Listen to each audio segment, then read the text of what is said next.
Well, welcome everyone. Hello everybody, hello Sarika. You're welcome. Hello, Hello Maria. everyone. Yeah, welcome. Maria is late today, so very unusual.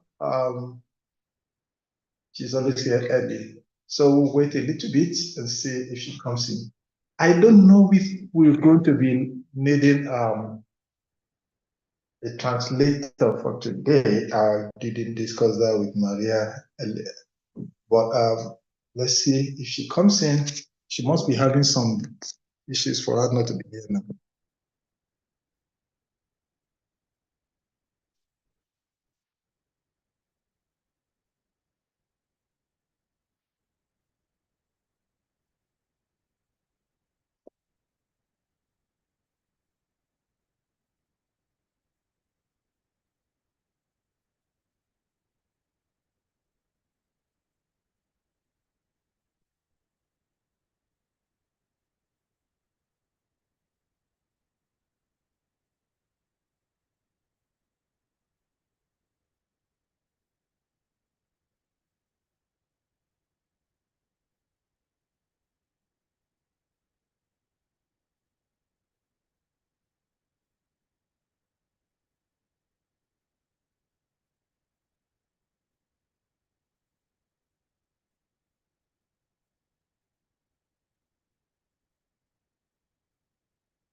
Hello everyone, sorry for the 2 minutes, I'm coming in late. It's okay. I was just chatting in WhatsApp. I said, this is very unusual. We had tea with Alice. So Okay. in this, Alice usually invites for a time that is tea for Alice, just to catch up. And because she is leaving URI, etc., I thought it was very nice to be in the tea with Alice. And I was distracted with that. So sorry for that. It's okay. No problem. You're welcome. Very nice. Very nice. Next Maria, next time invite us with you so we can have tea together. It's a great idea, Omar. It's a great idea. Yeah, we're already 5 minutes into the time.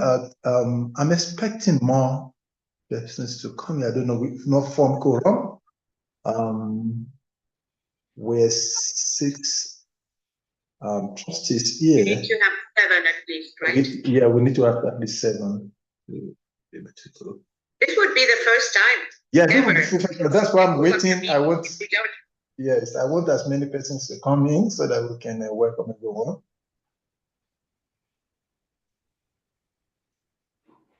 So, Salika, what we could do is turn the agenda upside down.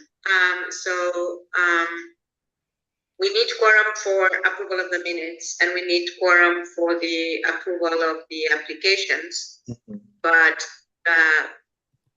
engagement process is something that we don't need to approve. It's just commenting you about what did I learn about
Thank you very much.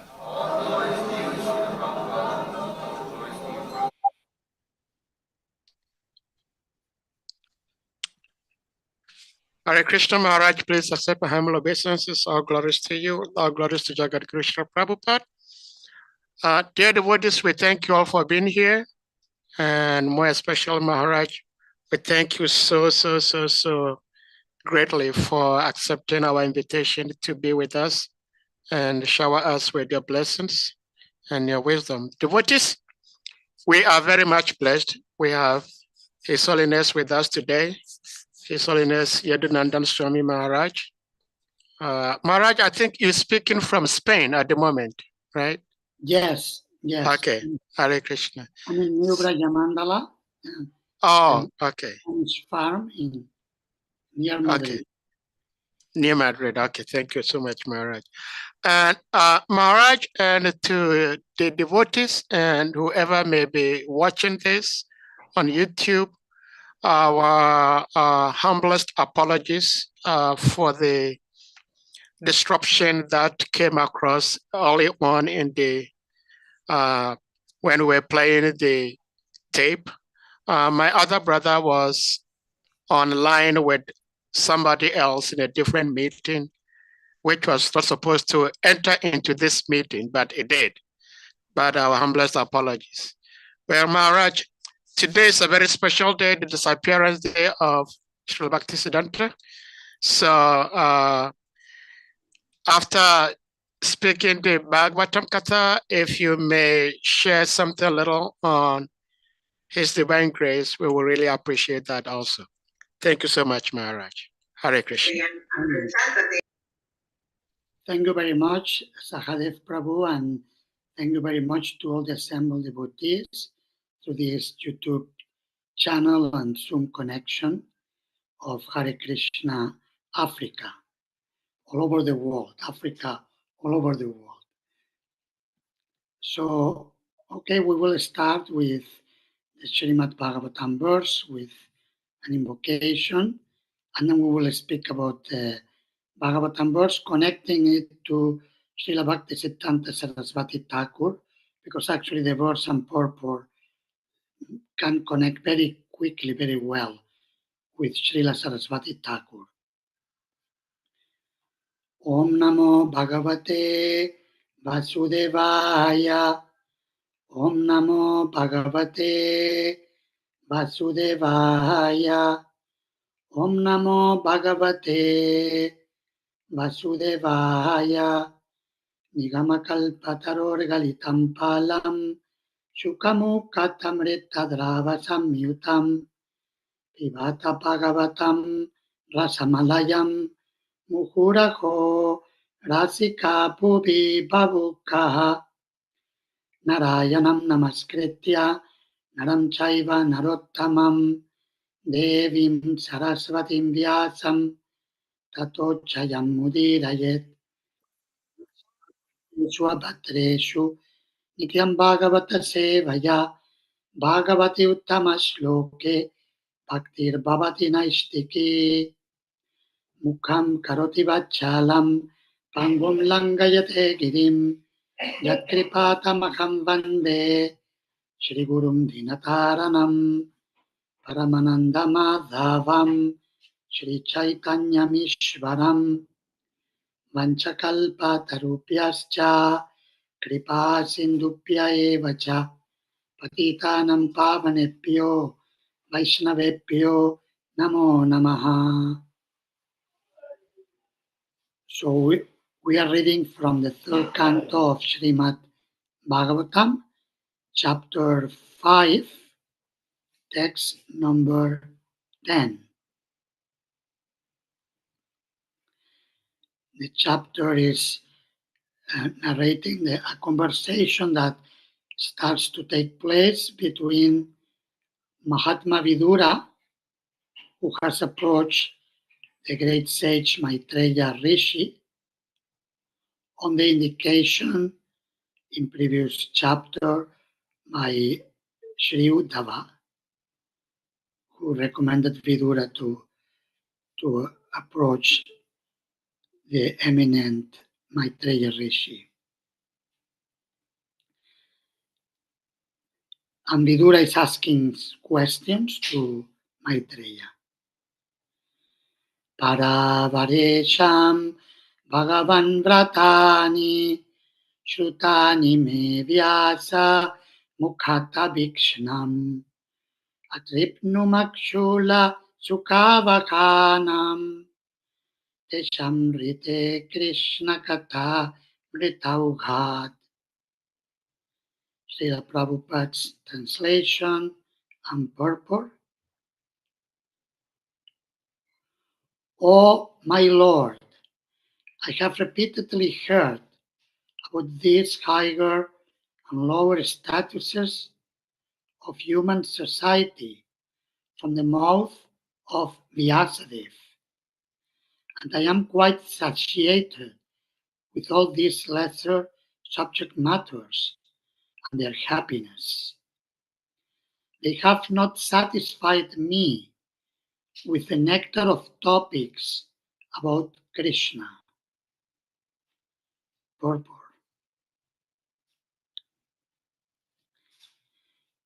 Because people are very much interested in hearing social and historical presentations.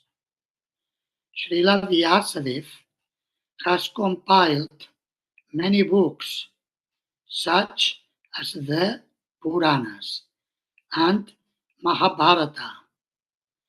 These books are reading matter for the mass of people, and they were compiled with a view to reviving their God consciousness, now forgotten in the conditional life of material existence. The real purpose of such literatures is not so much to present topics of historical references, but to revive the people's sense of God consciousness.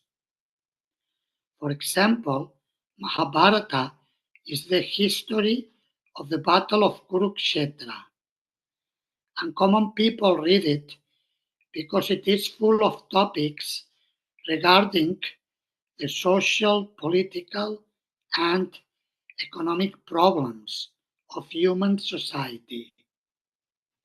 But factually, the most important part of Mahabharata is Bhagavad Gita, which is automatically taught to readers along with the historical narrations of the Battle of Kurukshetra.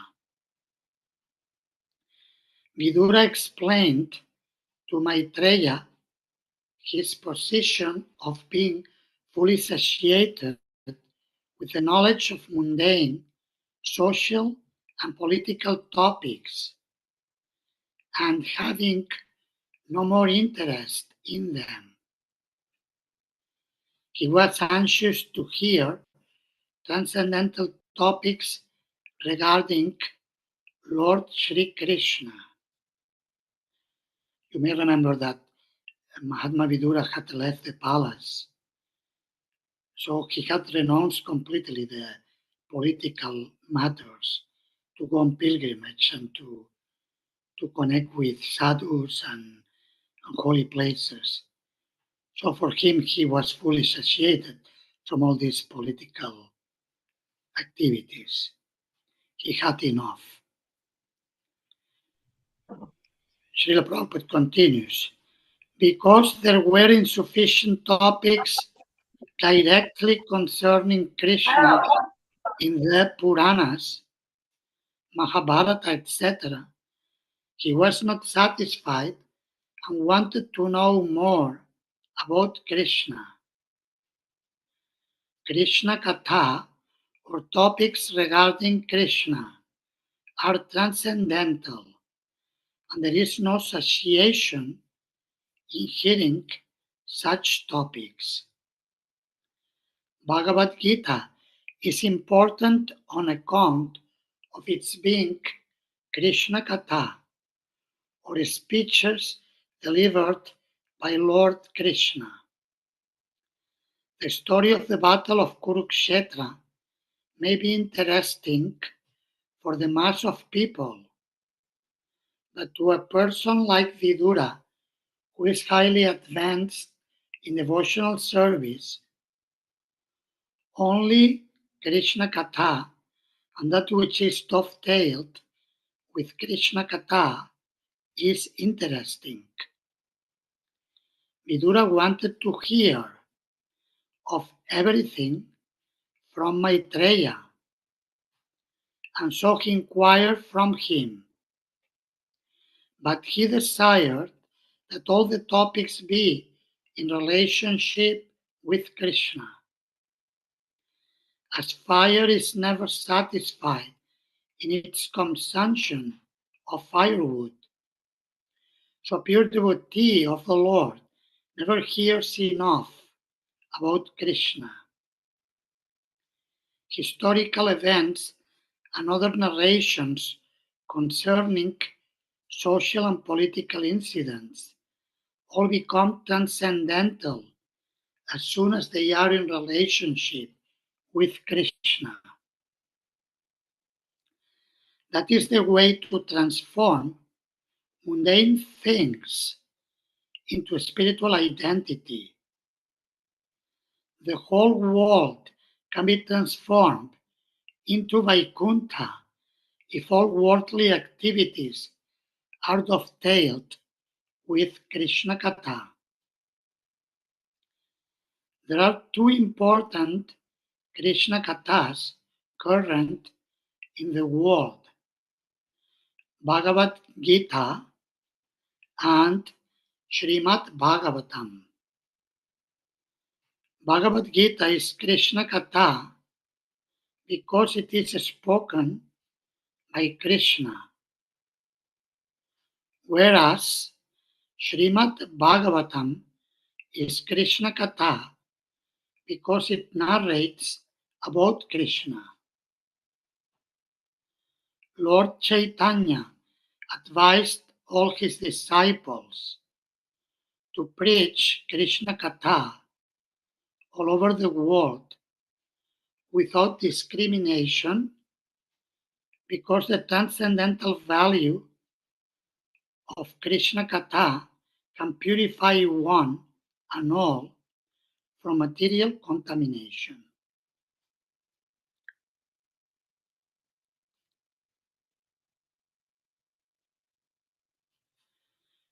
So translation again. O my Lord, I have repeatedly heard about these higher and lower statuses of human society from the mouth of the Vyasadeva, and I am quite satiated with all these lesser subject matters and their happiness. They have not satisfied me with the nectar of topics about Krishna.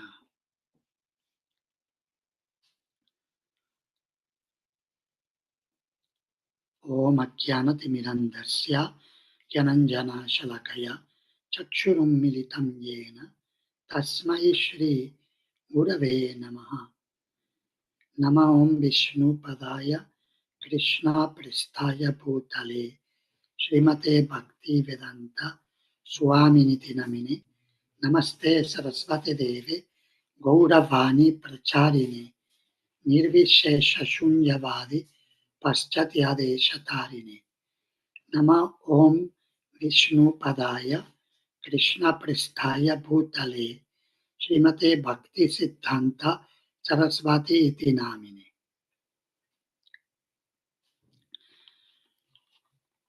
This verse is very appropriately connected to Srila Bhaktisiddhanta Saraswati Thakur's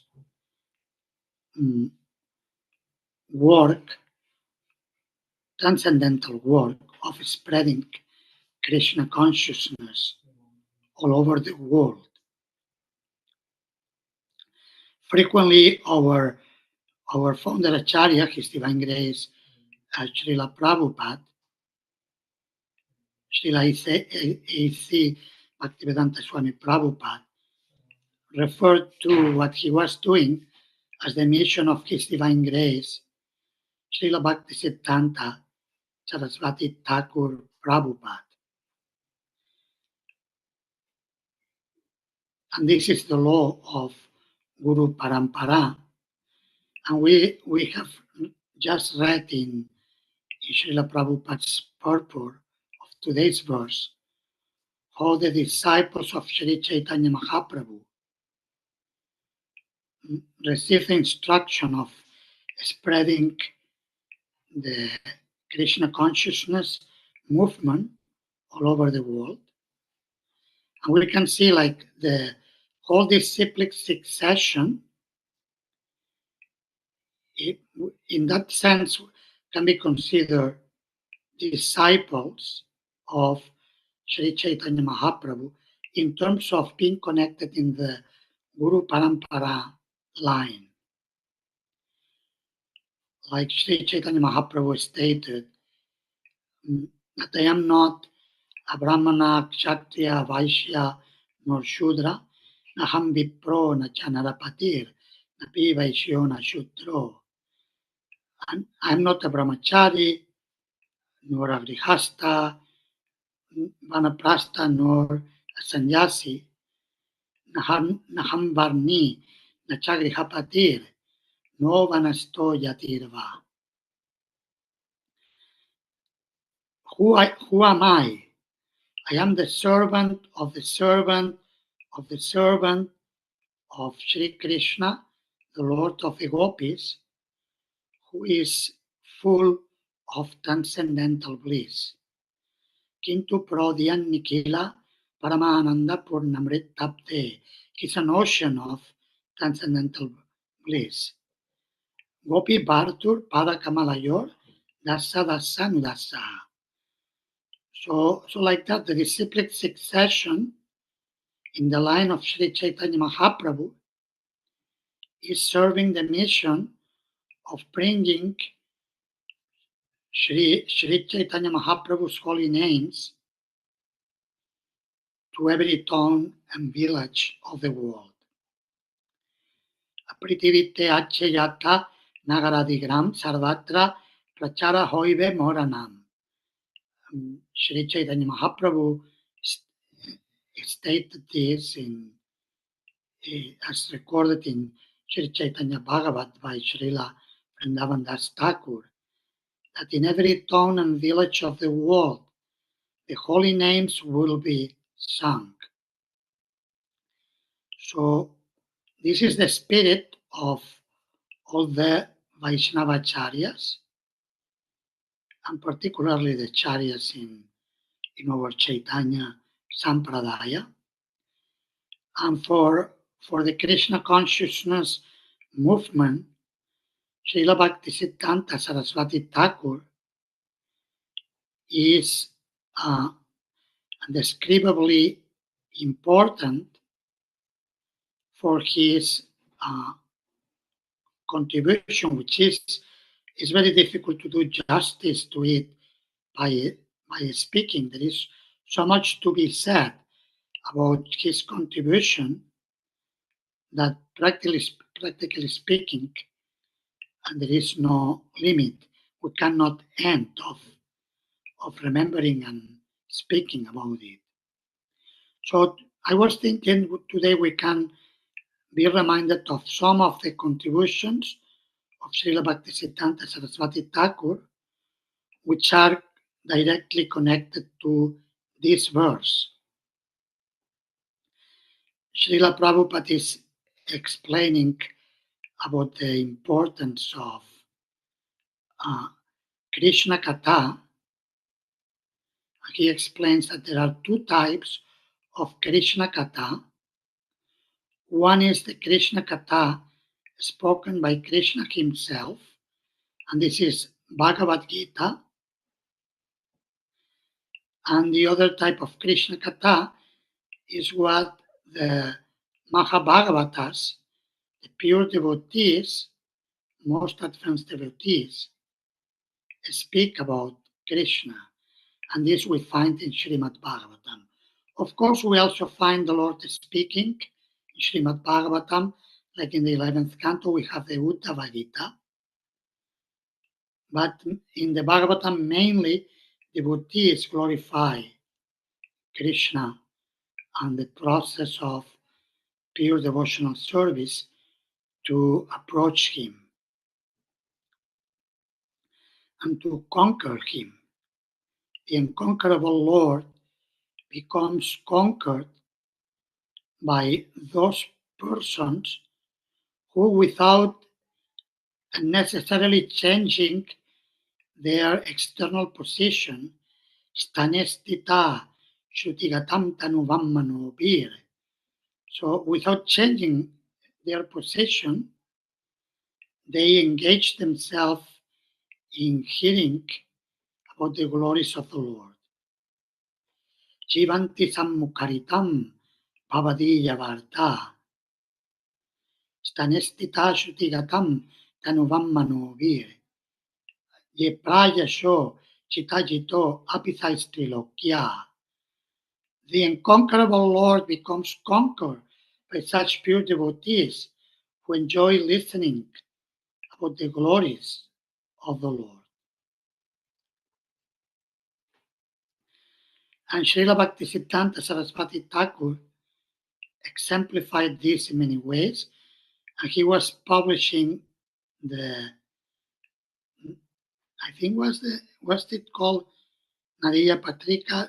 He published different journals, and one of them was a daily journal with the news of the spiritual world. So it was about pure Krishna Katha day after day. And there was one fellow who questioned him, kind of half challenging him, how is it possible, Maharaji, how is it possible that you are publishing a newspaper about the spiritual world every day? How can you speak? And Srila Bhaktisiddhanta Saraswati Thakur said, of course we can publish. There are so many newspapers about the temporary news of the material world. All over the world, people are publishing all the deathly activities of materialistic people. So how much more can we publish of the eternal, unlimited spiritual world? the material world is limited by time and space, the transcendental world is unlimited. There is no end to it. So therefore, there is Srila Bhaktisiddhanta said that actually we can publish every second, we can publish a newspaper about the spiritual world. What to speak of once a day? That's nothing. We're publishing too little. So this is the power of Krishna Katha. And Srila Bhaktisiddhanta Saraswati Thakur, sometimes he will speak for very long, extended periods. And he was very pleased with those disciples who will give rapt attention to hearing. And our founder Acharya, Srila Prabhupada, was such a disciple. As many of you or most of you know, Srila Prabhupada didn't meet many times Srila Bhaktisiddhanta in physical form, just a few times, but his connection was so profound, so deep. When Srila Prabhupada met Srila Bhaktisiddhanta in 1922 in the Bhaktivinoda Asana temple, now ISKCON has bought that place. It's a very, very special place. I have not visited myself yet because I think it was about not long ago, just after COVID, I think, during that period. So, and I didn't have the opportunity. I did go to Mayapur, but didn't stop in Kolkata this time. So, but I'm very much eager to visit that place. It's a special, unique place, one of the first centers of the institution founded by Srila Bhaktisiddhanta Saraswati Thakur, the Gauriya Math, and it was located in Ultadanga Road. The center, the ashrama, was named Bhaktivinoda Asana. So in that place, when Srila Prabhupada was a young man named Abai, was persuaded by his friend Naren, Narendranath Malik, to go and visit a very nice sadhu who had established himself in Kolkata, in that place, Uttadanga Road. But Abai didn't feel very much inspired because he had seen many what he considered false sadhus who used to come to his family home for prasadam because his father, Gaur Mohan De, used to invite sadhus and people, whoever was hungry, he would invite them home for prasadam as a generous Vaishnava Grihasta. And sometimes these so-called sadhus will come for eating, but they were addicted to smoking and to so many bad habits. And Srila Prabhupada said that, talking to his disciples, that I even saw one man who was dressing in saffron robes to go begging, and then he will go after collecting. He will go home, will take out his saffron robes. He will be with wife and children, and use whatever money he collected to live with, to maintain his family. So he had seen that, and he was not very impressed. So he told his friend Naren, "Oh no, my friend, I have seen too much of these sadhus. Give me a break. I don't want anymore. And then Naren insisted, no, this sadhu is different. You must come. Please come. So practically pushed him to see Srila Bhaktisiddhanta. And when they came up, they were escorted by a brahmachari when they came to the ashram, and they were taken up to the roof of the maybe 2-story or 3-story building. And Srila Bhaktisiddhanta Saraswati Thakur was speaking to a group of ashramites, brahmacharis. I don't know if he had any sannyasis at that time. Was only 4 years after he had started he had founded Gaudiya Math organization after, on that same day, Gaura Purnima, having taken sannyas and starting his institution for spreading the teachings of Lord Chaitanya all over India and all over the world. So the devotees were there and some guests. So when both Abai and Naren came in, they paid obeisances. And they were, because they were educated in culture Vaishnava families. So even though our Srila Prabhupada was at that time dressed as a follower of Mohandas Gandhi, Mahatma Gandhi, and he was fighting for the cause of independence of India. In those years, it was a very powerful cause. So, like in the same university Srila Prabhupada was going, Scottish Churches College in Kolkata, a Christian university. He was studying there. And in that same university, the revolution for independence of India was taking place. Subhash Chandra Bose, also known as Netaji, he became the leader of the Revolutionary Army of India. So Srila Prabhupada said that although people attribute the successful independence to Mahatma Gandhi, actually it was because Subhash Chandra Bose was there that the British decided to go out of India. So it was not.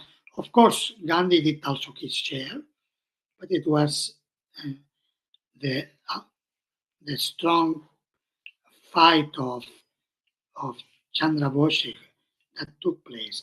And that was happening around the place where Srila Prabhupada was studying. So when Srila Prabhupada Abai seated with his friend, without prior introduction, Srila Bhaktisiddhanta addressed them in a very deep and strong mood, told them that you are two educated gentlemen. Why don't you preach the message of Sri Chaitanya Mahaprabhu all over the world? Still, Abai was shocked to what he was getting, because for him was like, I mean, we didn't say even hello, greet each other. Okay, we paid obeisances, but without any other introduction, he was already instructing us. And he felt compelled to say something because he was dressed as a follower of Gandhi. So in one way, he felt like he should say something for what the cause he was into it at that time of his life. So he said, India is a dependent country, subjugated, by colonial forces. So who will listen to the message of your Chaitanya? Who will listen? First, we need to become independent, and then we can propagate the message of India. But then Srila Bhaktisiddhanta Saraswati Thakur very expertly explained that actually the message of Sri Chaitanya Mahaprabhu does not depend on who is ruling, and it is so urgent that it cannot wait. It cannot wait for political forces to come to an agreement or to one political force conquer another one. It doesn't matter who is ruling. The message of Sri Chaitanya Mahaprabhu must spread all over the world. And Srila Abai at that time, Srila Prabhupada, was very much impressed by that meeting. And when they were going out of the building, going down the stairs, his friend asking, what do you think? How do you like him? How do you like this sadhu? And Abai responded that actually the movement of the mission of Chaitanya, Sri Chaitanya Deva is in very, very expert hands. And then he expressed that he felt he had found a very nice, saintly person. He said, I didn't accept him. I immediately accepted him as my spiritual master, not officially, because I had a family. I just was newly married. So otherwise I would have joined him immediately into the ashram. But he didn't do that because I was a married man, and I thought it would be unfair to my wife, and perhaps he already had a little child or so. So I felt it will be unfair to my family. But since then, Srila Prabhupada was always, whenever he had an opportunity, he will go and see and listen to Krishna Katha from the lotus mouth of Srila Bhaktisiddhanta Saraswati Thakur. In one occasion, he went to, I'm explaining this, many of these accounts are from Srila Prabhupada Lilamrita, written by His Holiness Satsvarupa Das Goswami Maharaj.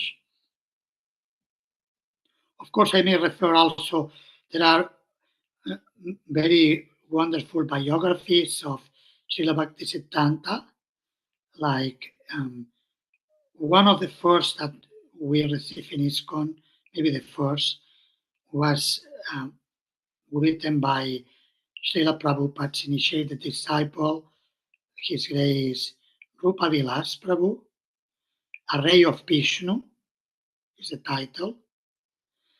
And more recently, His Holiness Bhakti Swami Maharaj has written a very thorough study, 3-volume study, Srila Bhaktisiddhanta Bhai Baba. Very wonderful biography, published in English. So we may refer to some accounts from these other sources, but mostly I'm referring to Srila Prabhupada Lilamrita. So Srila Prabhupada was doing business at that time as a grihasta. He was living in Prayag, Allahabad at the time. He had a pharmacy business, and sometimes he would travel to different places. In one occasion, he went to New Delhi for work, and then he took the opportunity that Srila Bhaktisiddhanta Saraswati Thakur was organizing parikramas around Vrindavan, Brajamandala Parikrama.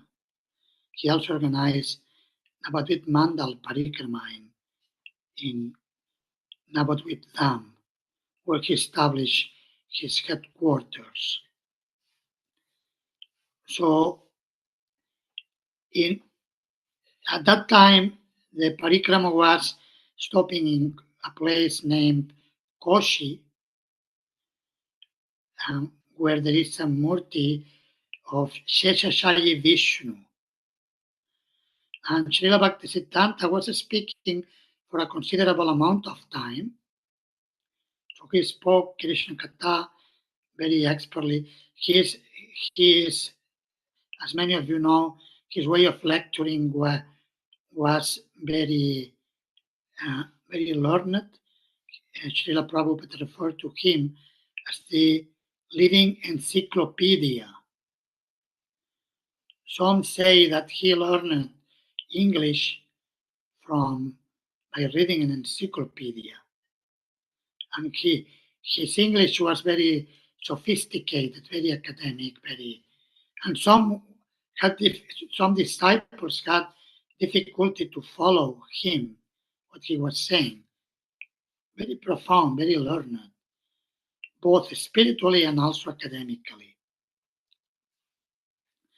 So disciples were listening to Srila Bhaktisiddhanta. Srila Prabhupada, still a Bhai at the time, not yet initiated by him formally, was listening very intently, very intensely. So at some point, there was a pause after the Krishna Katha, and one of the leading disciples of Srila Bhaktisiddhanta made an announcement that, okay, now those devotees who want to go for darshan to the Sheshashayi Vishnu temple can come with us, we are going. And Srila Bhaktisiddhanta Saraswati Thakur will continue speaking Krishna Katha. Those who like to stay can stay. So they could choose between going for darshan or stay listening. So many of them, because Bhaktisiddhanta Saraswati had spoken for a long time, they chose to go for the darshan. But Srila Prabhupada, he expressed, he said, he thought, that's how he expressed it. Why should I go and see this Sheshashayi temple? When Guru Maharaj is speaking, how will I go for seeing the temple? I can go later to see the temple. I can go any other time. So he decided to stay with very, very nice, good, to post Bhaktisiddhanta by Baba, very good. Thank you. So he stayed, and he stayed until the end. Srila Bhaktisiddhanta Saraswati was very pleased. Only a small group had stayed. Amongst them, Srila Prabhupada had stayed. At that time, as we mentioned, not initiated. So after not long, after some time, some months after or so, Srila Bhaktisiddhanta in his tour around India visited the temple, the Gauriya Mat temple in Allahabad, where Srila Prabhupada was living. And Srila Prabhupada was giving donations for the temple and was helping. He was actually very actively involved. He liked to do kirtan. He knew how to play mridanga because he had learned as a child. His father arranged he learned playing mridanga. So he will contribute in many ways to the temple. And the leaders of the temple were very happy with him. So when they introduced the candidates for initiation from Srila Bhaktisiddhanta, they said, Guru Maharaj, we want to introduce here Abhay Babu. He's very good devotee. And then Srila Bhaktisiddhanta said, he said, I know him. He listens very well. He doesn't go away like the others who were going to see the temple when he was speaking. He doesn't go away. He stays. I have marked him. Yes, I will make him. I like to have him as my disciple.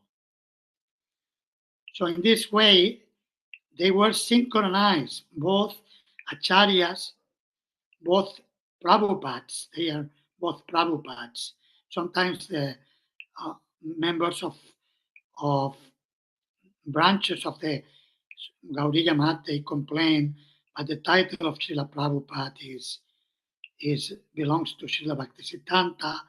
How is it that it was given to Bhaktivedanta Swami and so on?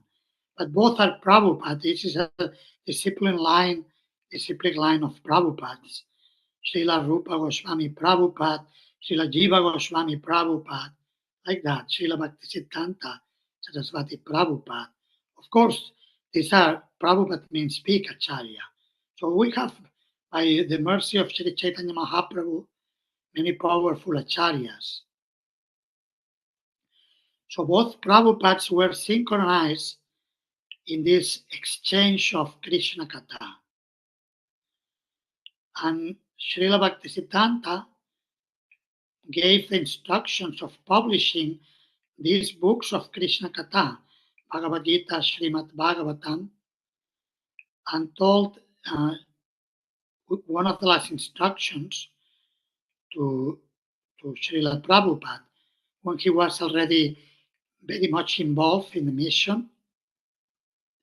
Still, he was a grihasta with family responsibilities, but he became actively involved, much more. And in Radha Kunda, they were walking. So Srila Bhaktisiddhanta and a group of disciples, and then Srila Bhaktisiddhanta was speaking to our Srila Prabhupada, saying that if you ever have money, bring books. Since we built the marble temple in Bagh Bazaar in Kolkata, we had built a better temple, very nice marble temple. Our senior men are fighting about who is occupying the best room, about the rooms. Before they ruined everything, I will sell the marble and print books. If you ever have money, print books. And when Srila Bhaktisiddhanta was speaking like that, was penetrating deep in the heart of Srila Prabhupada. And then he said, there will be fire. He announced there will be fights after he will be gone. This was only one year, or maybe a little more than 1 year, before Srila Bhaktisiddhanta Saraswati Thakur manifested the Tiroba pastime we are commemorating today. Srila Bhaktisiddhanta retired in Jagannath Puri. There is a very nice mandir. I visited it recently. Last January, I went with a group of devotees from Spain on parikrama to Sridham Mayapur, to Jagannath Puri, and to Sri Vrindavan Dham. And in Jagannath Puri, we visited several temples of Srila Bhaktisiddhanta. The temple where he took birth, on Srila Bhaktivinoda Thakur's house on the main road, the Ratha Yatra festival, Jagannath Puri. And also, Srila Bhaktisiddhanta departed also from this world in Jagannath Puri.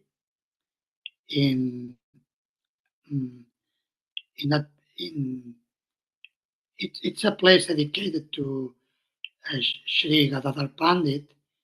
It's very, very near Tota Gopinath and Mandir, where Gadadhar Pandit had the his beloved deity, Tota Gopinath. He was worshipping there. So next, very close, crossing the road, there is that place where Srila Bhaktisiddhanta Saraswati was practicing his bhajan during the last period. And when he was traveling to Jagannath Puri, he was physically ill, and some disciples were saying that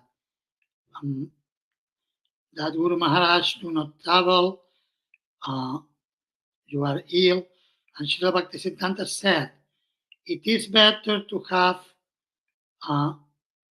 Krishna Katha and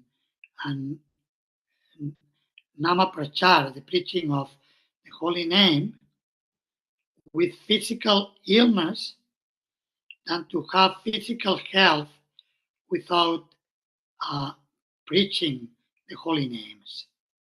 And he carried on preaching and speaking, glorifying the Lord and his devotees. So in this way, these two wonderful acharyas, Srila Bhaktisiddhanta Saraswati Thakur Prabhupada and Srila Bhaktivedanta Swami Prabhupada, our founder acharya, they teach us in many ways the importance of Krishna Katha, which we are hearing about in today's verse. Of course, there is, as we were saying in the beginning, there is unlimited. We could be speaking for hours about Srila Bhaktisiddhanta Saraswati Thakur, but we will stop here because devotees have different duties to fulfill in the service of the Lord and their whatever responsibilities they are doing as an offering to the Lord and his devotees. So we will stop here, and you are welcome if you like to ask any questions or make any comments. Thank you very much. Hare Krishna. Hare Krishna. Thank you so much, Maharaj, for this wonderful Krishna Katha with His Divine Grace, Srila Bhaktisiddhanta Prabhupada, and also our own A.C. Bhaktivedanta Swami Prabhupada. Thank you so much. It's very interesting, Maharaj, you mentioned about how some devotees were opposed to Srila Prabhupada being addressed as Prabhupada, because we just read that yesterday from Chaitanya Charitamrita. And yes, it's very interesting. Yes. So, Bhakta Hassan, please, you may unmute, and then you ask or share your expressions. Hare Krishna, dear Guru Maharaj, please kindly accept my respectful obeisances. All glory to Gurudev, all glory to Prabhupada, and all glory to you. And thank you for the wonderful Krishna Katha. I'm very happy to see your beautiful lotus face again, though we am far away from you. And I'm very grateful for Hare Krishna Africa to give me the opportunity to see you from time to time. So, Maharaj, my question is, what is the difference between sadhu, brahmachari, and brahmana? Mm-hmm. If we say somebody is sadhu and somebody is brahmachari and somebody is brahmana, what is the difference? I don't know, so I want to know. Hare Krishna. Okay, thank you very much, Bhakta Hassan, for asking the question. I'm very happy to see you. You look happy, so I'm happy to see you happy in devotional Yes. service. So yes, these are terms that can be used differently. Like the term sadhu means holy person, sadhu. Also, sadhu means somebody who follows sadachar. For Vaishnavas will be Vaishnava sadachar, or good behavior according to Vaishnava culture. Mm-hmm. So this will be the term sadhu. Someone who is on the path of a good life, like sadhu, is connected also to Sattvaguna. Also, sadhu is connected to satya, truth, speaking the truth, living the truth. So a sadhu can be, and actually any devotee who is serious in Krishna consciousness is a sadhu. If we look at the Bhagavatam for ladies, for we use very much in ISKCON, especially in India and some other parts of the world, the term Mataji is used. Other parts, maybe it's not used as extensively. Mataji for ladies, in the Bhagavatam, it is used the term Sattvi. Sattvi is the feminine expression for sadhu. I will write it on the chat. I don't know if you can see. Those who are in Zoom can see. Sattvi. Like for instance, we see in the when addressing Lord Kapila Dev addressing his mother Devahuti, or or even Kardama Muni to his wife Devahuti, they use the term Sattvi. So sadhu means holy person, and it's applicable to all devotees who are seriously following the process of devotional service. In India, will be used to anyone who practices spirituality seriously. Sometimes when devotees go on pilgrimage to India, we see a person, or a holy person, someone who lives in a austere way. We may say, oh, that person is a sadhu. And also sometimes the term sadhu is used when we speak, like we see it also in the Bhagavatam. When somebody has spoken well, we may say sadhu, sadhu, which means well spoken, or spoken like a truly spoken, nicely spoken. So that will be the meaning of sadhu. Brahmachari is one, as many of you know, is one of the 4 ashramas. So it's the brahmachari is the student ashrama in which the candidate practices study of the scriptures, service, takes training from the spiritual master, practices celibacy. So this is a brahmachari. It's a student, serious student of a spiritual life under the guidance of a spiritual master. Not married. There are 2 types of brahmacharis. Some are the majority. After the brahmachari training, they become grihastas and they marry. And these are called upakurbana brahmachari. I will write it on the chat for those of you who upakurbana brahmachari. And those who choose not to marry and remain living a monastic lifestyle, as could be as lifelong brahmacharis or formally accepting the sannyas order of life, they are now Naistiki or Naistika brahmacharis.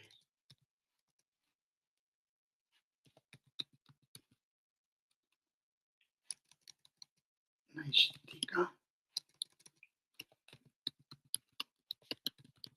I'm not sure if I wrote it correctly, but anyway, it's Naistika brahmachari, which means fix on the practice of celibacy. Srila Bhaktisiddhanta Saraswati Thakur is such a role model.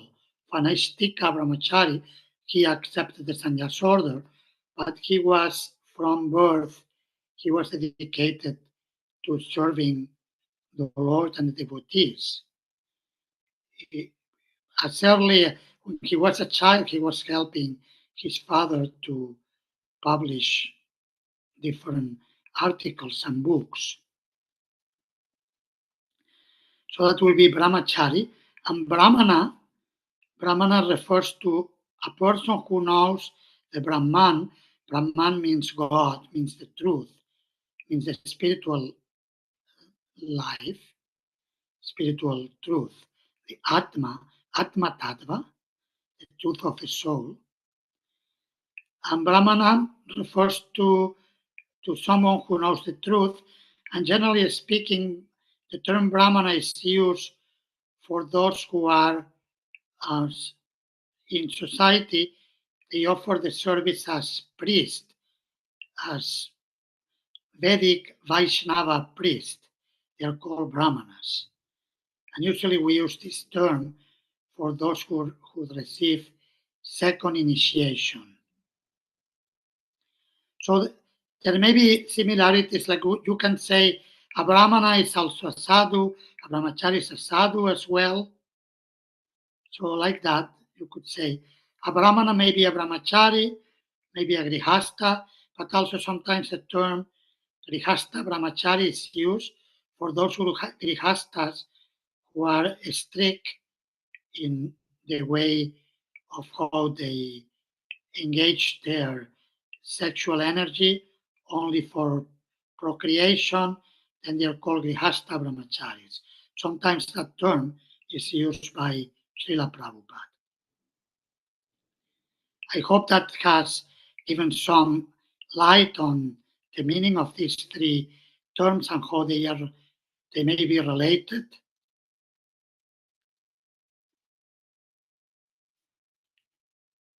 Yes? Is that okay? You are muted if you want to. Yeah, yes, it's okay, Guru Maharaj. Yes, the explanation is very, very clear and understandable. So thank you so much. And I'm very happy to see your beautiful lotus feet again. Hare Krishna. Hare Krishna. Hare Krishna. Well, thank you for your questions, Bhakta Hassan, and thank you so much, Maharaj, for the answers. Maharaj, thank you also for sharing with us the names in the chat room about the different brahmacharis, different types. Maharaj, I have a question from the purport. So if I may put the purport back on the screen. That is the last paragraph. Srila Prabhupada stated the last paragraph. There are two important Krishna kathas current in the world, Bhagavad Gita and Srimad Bhagavatam. Bhagavad Gita is Krishna katha because it is spoken by Krishna, whereas Srimad Bhagavatam is Krishna katha because it narrates about Krishna.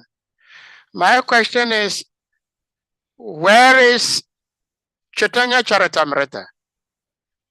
I was thinking that Srila Prabhupada may say 3 books, Bhagavad Gita, Srimad Bhagavatam, Chaitanya Charitamrita, but he doesn't mention Chaitanya Charitamrita here. Can you help explain why Srila Prabhupada says 2 books instead of 3 books? Yeah, Hare Krishna. Good. Yes, Chaitanya Charitamrita has quotes from actually both Bhagavad Gita and Srimad Bhagavatam. There are many verses from both books. So in that sense, integrates both Krishna kathas. Although there is more, we could say it is more connected to the second, to the Bhagavatam. Because it is mostly speaking about Krishna. It's Krishna katha speaking about Krishna, but there are also some quotes from Bhagavad Gita in Chaitanya Charitamrita. Yeah. So we could say in one way that when Chaitanya Charitamrita is like an extension of the Srimad Bhagavatam, in that Sri Chaitanya Mahaprabhu revealed the message of Srimad Bhagavatam. And we see, for instance, in Chaitanya Charitamrita, the Chatushloki of the Bhagavatam, we find it at least twice in chapter 7 of the Adi Lila, the 4 original verses of the Bhagavatam. And also we find it in, if I remember correctly, in chapter 25 of Madhya Lila, in the last chapter, in the conversation he had with the followers of Prakashananda Sarasvati, the sannyasis of Varanasi.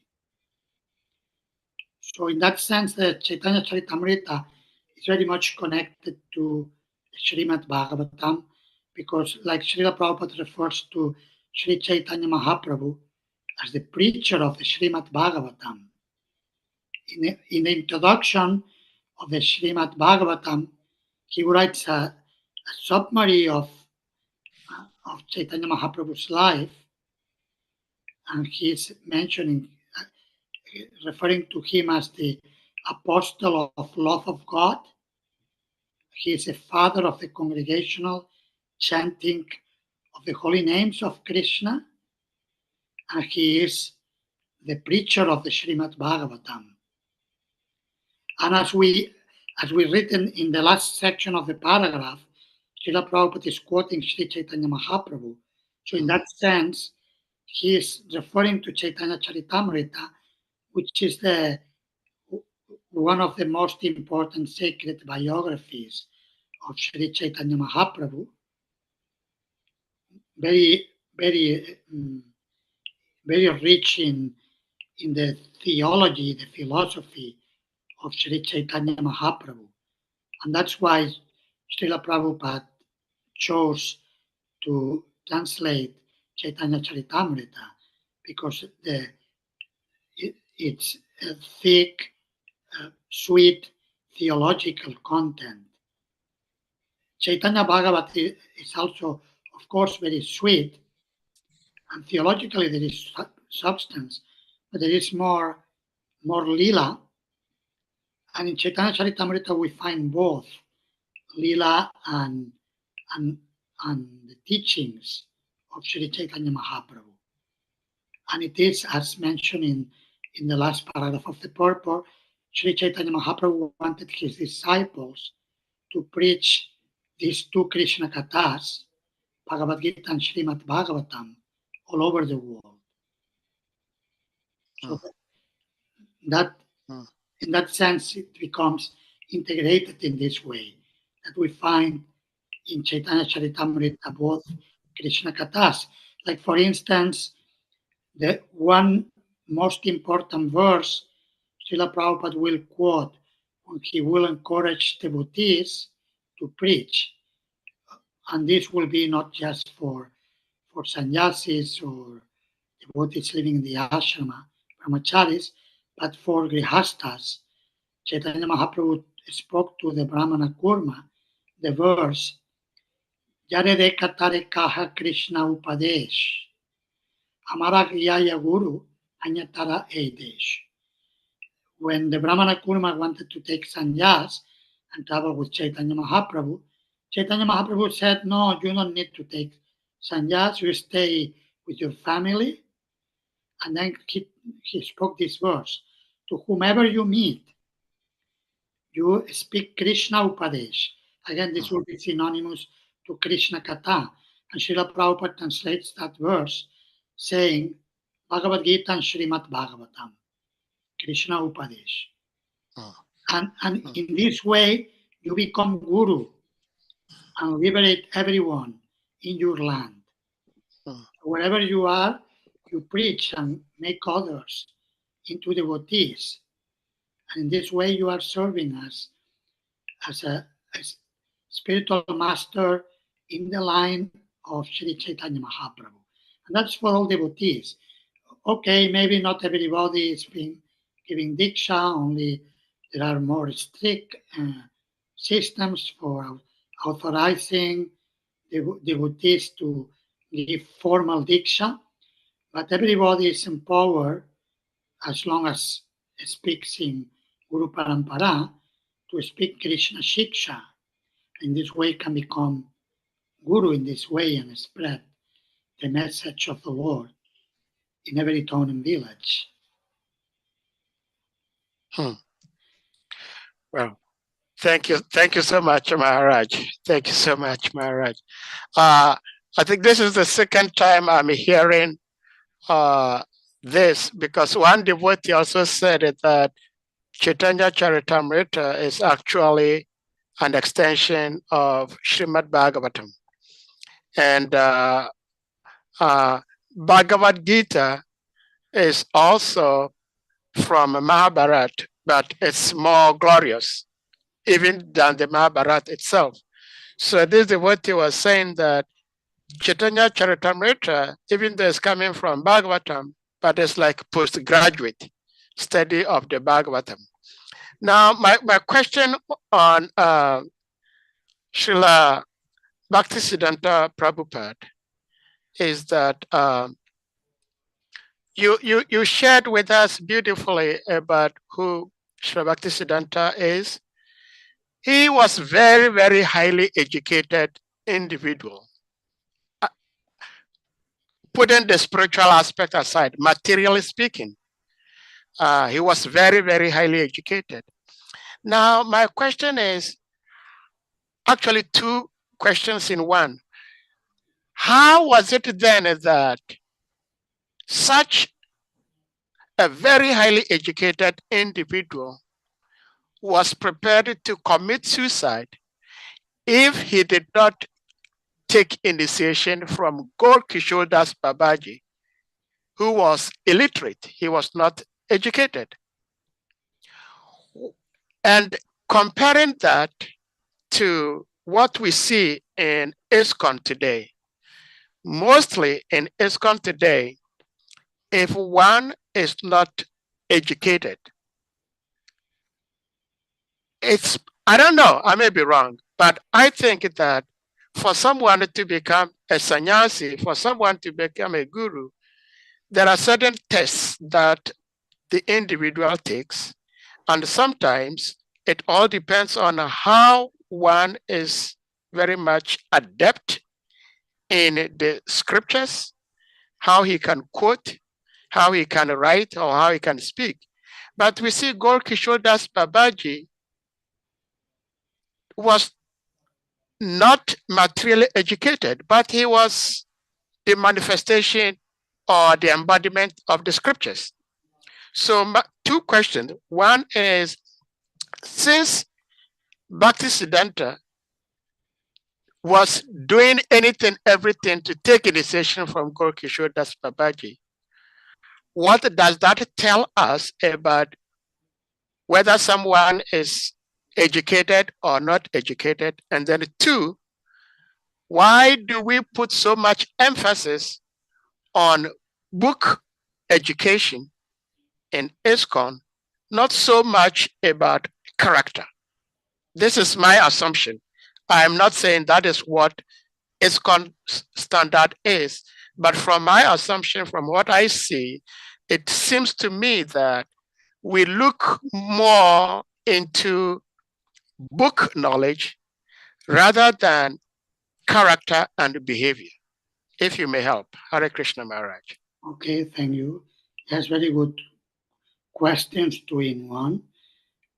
Yeah, you are right that, the lesson Srila Bhaktisiddhanta Saraswati Thakur is teaching us by being ready to commit suicide, because as many of you have heard, that Srila Bhaktivinoda Thakur told him, you have to approach Srila Gaura Kishora Das Babaji Maharaj and take initiation from him. He didn't see anyone else who was qualified to initiate him. So Srila Bhaktivinoda Thakur, his father, instructed Srila Bhaktisiddhanta to do so. He tried several times, and Srila Gaura Kishora Das Babaji will reject him and will kind of say, okay, like giving like, not now. I will ask Mahaprabhu, he said. I will ask Mahaprabhu. And then said, no, Mahaprabhu didn't tell me to initiate you. So he will be speaking like that. And they're diffusing him. So in the end, he wanted to show very intensely that he he really wanted initiation. He was ready to jump into the Ganges, so, and drown in the Ganges. And then finally, Gorakeshwara Babaji consented and gave him initiation as his only initiated disciple. So these two great souls, great acharyas, are teaching us a great lesson that, yes, to be a learned person is not a matter of book knowledge. Book knowledge may be there, but it's not the main thing. But it's about realized practical knowledge, which of course is found in the Shastras. But the living expression of the Shastras is what is more important than the theoretical expression. Then when we go to the second aspect of the question, that why we give importance to the study of the books, and this is because for the majority of people, in order to be able to apply, to realize, first the theory needs to be assimilated. Otherwise, it is not possible. If we don't know what to practice, how we will be able to practice. So therefore, part of the process is to study the books. And Srila Prabhupada explains that in commenting, there is one section in Chaitanya Charitamrita at the end of the Madhya Lila. It is actually the last purport of the Madhya Lila. You can read it. You search for the last purport, it is there. And Srila, the verse says that if a person doesn't eat grains, the person becomes weak physically. Similarly, if one doesn't listen or reads sufficiently about the Lord, about Krishna, then will become spiritually weak. And Srila Prabhupada says that we have published many books. If you want to look at this purport, it is Madhya Lila chapter 25. I will have to search, but it's maybe 287 or 200 many plus in Chaitanya Charitamrita. It's not very long purport. We could read it, very good purport for this. 25 is the last chapter. So if you go to the last, it's not the last verse because the last verses have no purport. But Okay. if you post the verses, I can let you know which one. Okay, I'm going to do that.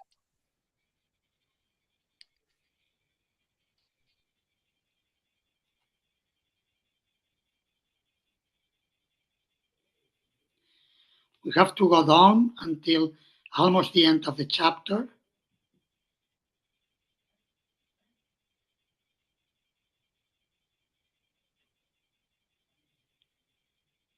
Yeah, down.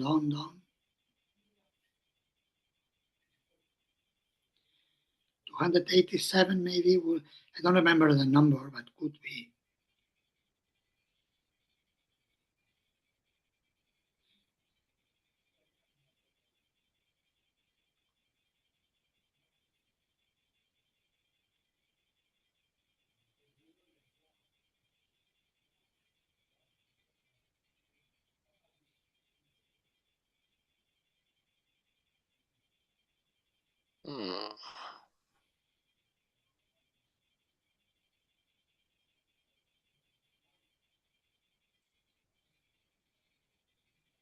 It's even a summary of all the Madhya Lila, Adi Lila, Madhya Lila.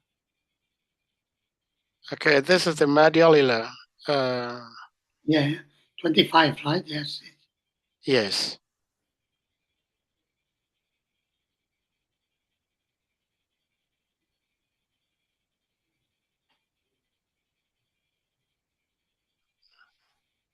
It is 278. Okay, 278. Yes. Yeah. Yes. Men become strong and stout by eating sufficient grains. Yes. But the devotee who simply eats ordinary grains and does not taste the transcendental pastimes of Lord Chaitanya Mahaprabhu and Krishna gradually becomes weak and falls down from the transcendental position. However, if one drinks but a drop of the nectar of Krishna's pastimes, his body and mind begin to bloom, and he begins to laugh, sing, and dance. And we can read the purport, it's not very long. Jai! Thank you so much for sharing this, Maharaj. This is so sweet. And now the purport is very powerful. All the devotees connected with the Krishna consciousness movement must read all the books that have been translated, the Chaitanya Charitamrita, Srimad Bhagavatam, Bhagavad Gita, and others. Otherwise, after some time, they will simply eat, sleep, and fall down from their position. Thus, they will miss the opportunity to attain an eternal blissful life of transcendental pleasure. Jai! Oh, Krishna. Thank you so much, Maharaj. Oh, it's amazing. Srila Prabhupada has answered every question. What? Thank you so much, Maharaj, for answering my question and sharing this with us. Thank you so much. Well, it's quite late Maharaj time. So if no one has any important pressing question, I think we may have to allow Maharaj to leave for another engagement. And we hope to have his association in the very, very near future again. Okay. Thank you so much, Maharaj. My pleasure. Thank you very much. Hare Krishna. And I look forward to join you again, maybe next month. Hare Krishna. Thank you so much, Maharaj. Thank you. Hare Krishna. So, dear devotees, we're going to humbly request you all to kindly unmute, and we all chant the loudest Hare Krishna Maha Mantra to express our appreciation to His Holiness Yadunandana Swami Maharaj. Please, Jai. Hare Krishna, Krishna Krishna, Hare Hare, Hare Rama, Rama Rama, Hare Hare. Pancha kalpa taribhyascha kripa sindhubhyeva cha titaram pavanebhyo vaishnavebhyo namo namah. Ananta Koti Vaishnavrinda ki jai. All glories to His Holiness Yadunandana Swami Maharaj ki jai.